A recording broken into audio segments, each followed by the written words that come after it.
साथियों नमस्कार, मैं हरिश्चंद्र बर्णवाल। पूरा मीडिया और सारे लोग नीतीश कुमार की ओर नजरें गड़ाए बैठे थे।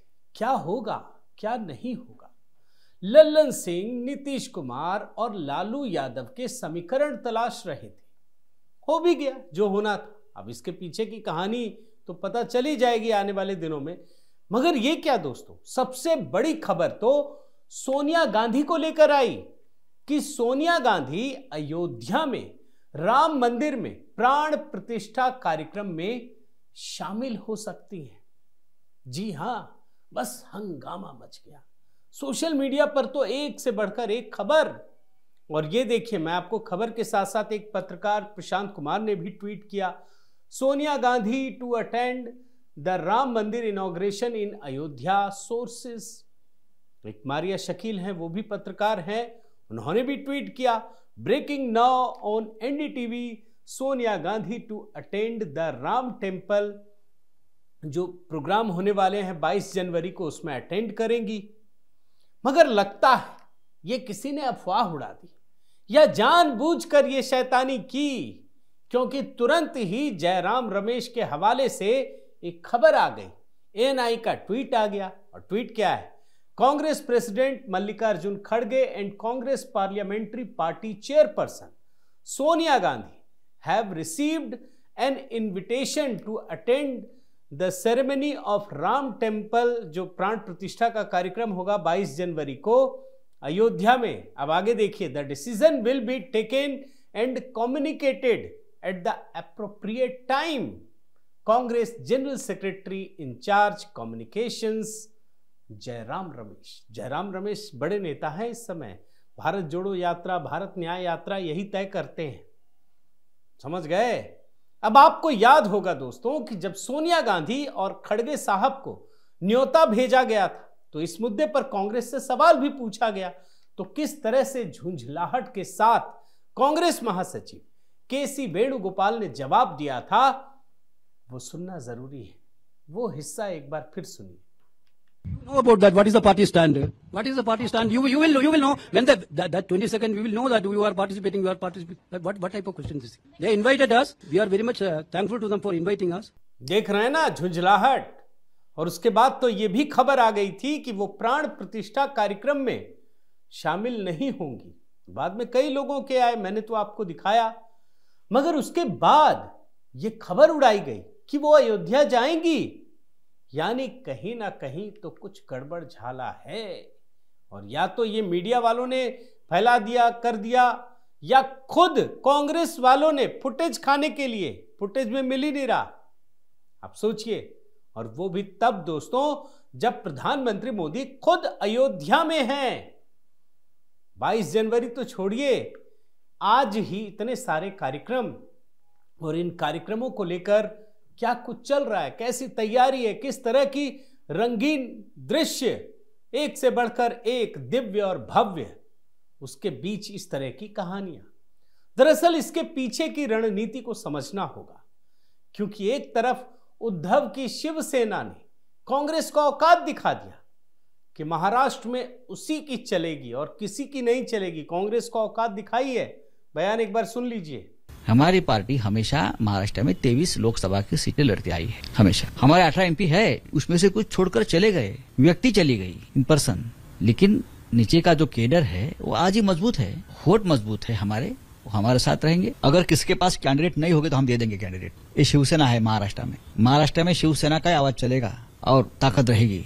अब सोचिए, उद्धव ठाकरे की शिवसेना औकात दिखा रही है, तो दूसरी तरफ जेडीयू ने पहले से ही खड़गे फड़गे कहकर अपना इशारा भी जता दिया।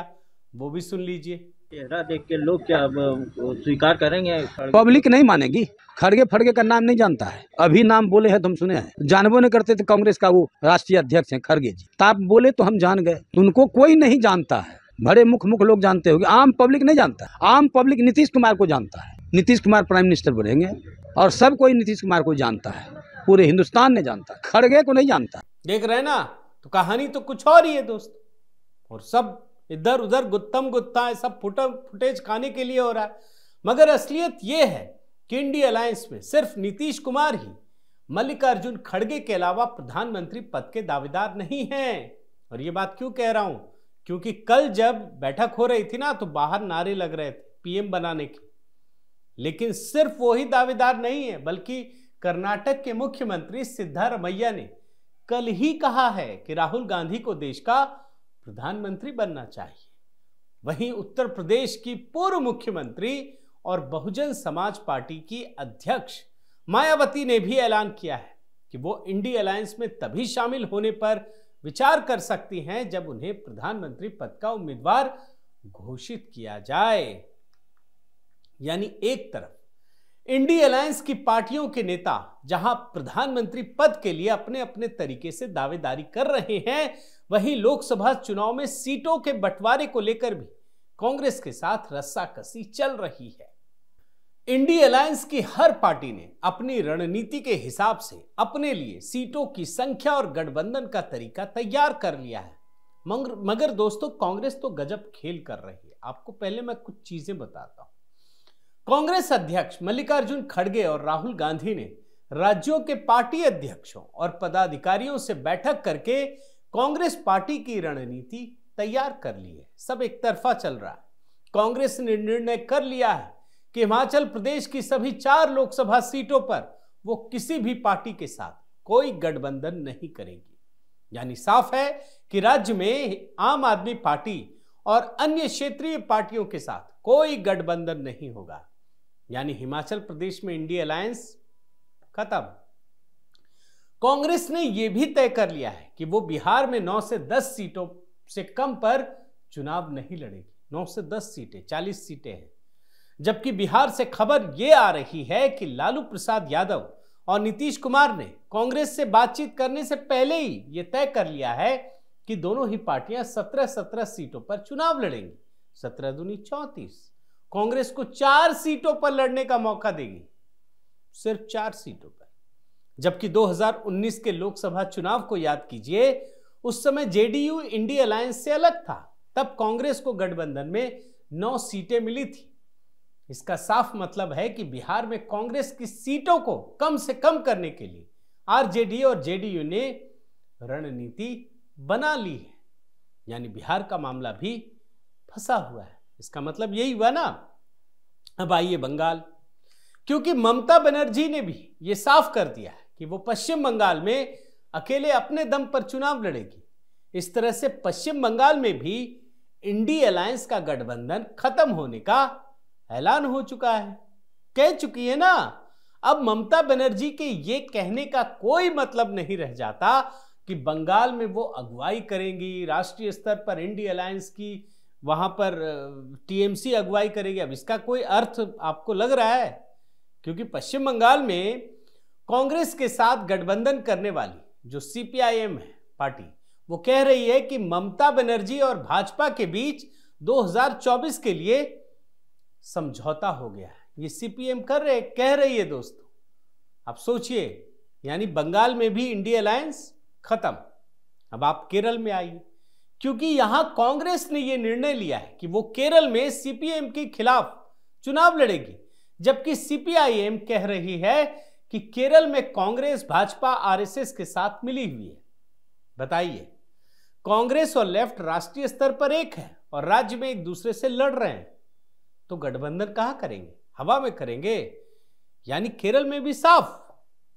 वैसे जरा सोचिए कि राहुल गांधी जिस भाजपा और आरएसएस के खिलाफ नागपुर में हैं तैयार हम, यही ना रैली का नारा था, ऐलान करके कह रहे हैं कि वो विचारधारा की लड़ाई लड़ रहे हैं।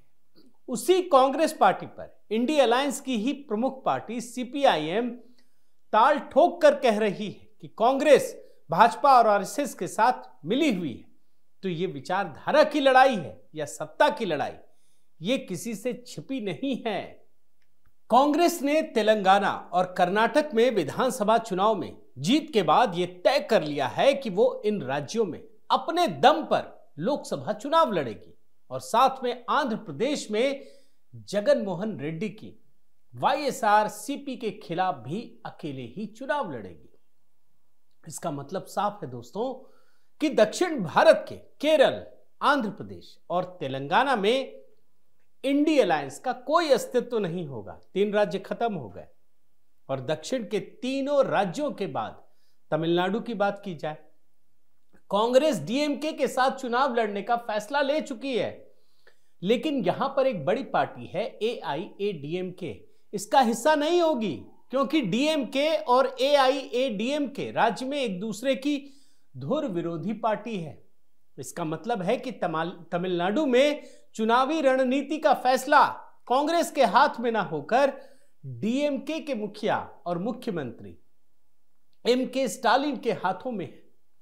तमिलनाडु में एक और पेच है। कांग्रेस को 2024 के लोकसभा चुनाव में डर है कि डीएमके पिछले लोकसभा चुनाव से भी कम सीटें देने का मन बना रही है और इसको लेकर कांग्रेस पार्टी बड़ी चिंता में है और उसने हाईकमान को भी बताया है कि हमारे साथ ये खेल होने वाला है। यानी तमिलनाडु में भी स्थिति डमाडोल है। अब तमिलनाडु के बाद आप महाराष्ट्र आइए, यहां भी इंडी अलायंस की हालत पतली हो गई है। कैसे?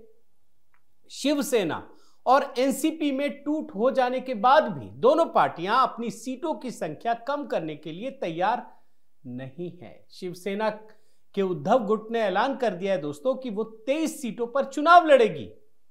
अब सोचिए और किस तरह से बयान दे रही है शिवसेना, ये भी आपको मैंने दिखाया। जबकि कांग्रेस ये मानने को तैयार नहीं है और कह रही है कि वो 22 सीटों पर खुद चुनाव लड़ेगी। ऐसी स्थिति में शरद पवार कितनी सीटों की मांग करेंगे, ये तस्वीर अभी साफ होना बाकी है। जिस तरह से कांग्रेस और शिवसेना सीटों की संख्या पर अड़े हैं, उसे देखकर लगता है कि शरद पवार को सबसे कम सीटें मिलेंगी। अब सवाल तो यह खड़ा हो गया है दोस्तों कि क्या शरद पवार अपनी इस राजनीतिक हार को स्वीकार कर सकेंगे? यानी महाराष्ट्र में इंडी अलायंस के बीच जो ये घमासान चल रहा है, उससे काफी कुछ तय हो गया है कि वहां की स्थिति ठीक नहीं है। आगे बढ़िए, राजस्थान, मध्य प्रदेश और छत्तीसगढ़ में कांग्रेस ही इंडी अलायंस की तरफ से सबसे अधिक सीटों पर चुनाव लड़ेगी। यह बात तो चलो तय हो गया। लेकिन उत्तर प्रदेश की बात की जाए, यहां इंडी अलायंस और कांग्रेस की अग्नि परीक्षा है। मायावती ने इंडी अलायंस में आने का रास्ता ये कहकर बंद कर दिया है कि पहले उन्हें प्रधानमंत्री पद का उम्मीदवार घोषित किया जाए, ये कहा है उसने। जबकि समाजवादी पार्टी जो पहले से ही इंडी अलायंस में है, वो कह रही है कि बहुजन समाज पार्टी को शामिल नहीं किया जा सकता। समाजवादी पार्टी खिलाफ है। हालांकि मजेदार बात यह है कि समाजवादी पार्टी के साथ गठबंधन करने के मुद्दे पर कांग्रेस पार्टी में स्थिति साफ नहीं है, क्योंकि अखिलेश यादव पहले ही ऐलान कर चुके हैं कि उत्तर प्रदेश में कांग्रेस को समाजवादी पार्टी की शर्तों और अगुवाई में चुनाव लड़ना होगा। यही नहीं, अखिलेश यादव ने दोस्तों कांग्रेस से बातचीत किए बिना ही यह साफ कर दिया कि वो 65 सीटों पर चुनाव लड़ेंगे और 25 सीटें गठबंधन को देंगे। अब आप सोचिए कि जब बसपा ने गठबंधन से दूर रहने का ऐलान कर दिया है, तो कांग्रेस के लिए यह यक्ष प्रश्न खड़ा हो गया है कि वो प्रदेश में होने वाले त्रिकोणीय मुकाबले में अपने अस्तित्व को कैसे बचाए। उत्तर प्रदेश में बहुजन समाज पार्टी और समाजवादी पार्टी के बीच फंसी कांग्रेस को दिल्ली और पंजाब में भी इंडी अलायंस को खत्म करना पड़ रहा है, क्योंकि इंडी अलायंस का मतलब है आम आदमी पार्टी से समझौता करना। और ऐसे में कांग्रेस पार्टी के सामने दिल्ली और पंजाब से वैसे ही समाप्त होने का खतरा खड़ा हो गया है जैसे वो बिहार और यूपी से साफ हो चुकी है। और इसीलिए पंजाब में भी आम आदमी पार्टी के साथ कोई समझौता नहीं होने की स्थिति बन चुकी है। दिल्ली में भी कांग्रेस सभी 7 सीटों पर चुनाव लड़ने की तैयारी कर रही है। वहीं दूसरी तरफ आम आदमी पार्टी ने अपनी रणनीति में यह तय कर दिया है कि वो पंजाब में अकेले चुनाव लड़ेगी और कांग्रेस यदि दिल्ली में गठबंधन करना चाहे तो उसे 3 सीट दे सकती है।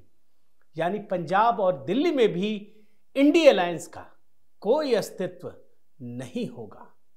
तो कुल मिलाकर साथियों, इंडी अलायंस में सबसे बड़ा विरोधाभास है कि गठबंधन में एक कमजोर होती राष्ट्रीय पार्टी कांग्रेस को अपना अस्तित्व बचाने के लिए क्षेत्रीय दलों के साथ समझौता करने की मजबूरी है, तो क्षेत्रीय दलों को राष्ट्रीय स्तर पर आगे बढ़ने के लिए कांग्रेस के बैसाखी की जरूरत है।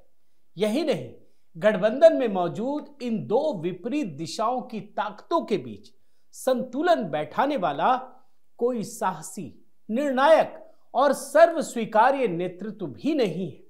कांग्रेस पार्टी जहां अपना अस्तित्व बचाने के लिए राहुल गांधी को ही आखिरी सहारा मानती है, तो वहीं इंडी अलायंस की पार्टियां राहुल गांधी की राजनीतिक क्षमता पर बिल्कुल भी भरोसा नहीं करना चाहती। अब आगे का रास्ता क्या होगा, बस इंतजार करते जाइए। बहुत बहुत धन्यवाद। आपसे निवेदन है साथियों कि आप मेरे इस चैनल को जरूर सब्सक्राइब कीजिए, लाइक कीजिए, शेयर कीजिए, कमेंट कीजिए और इस बेल आइकन को प्रेस करना मत भूलिएगा। नमस्कार।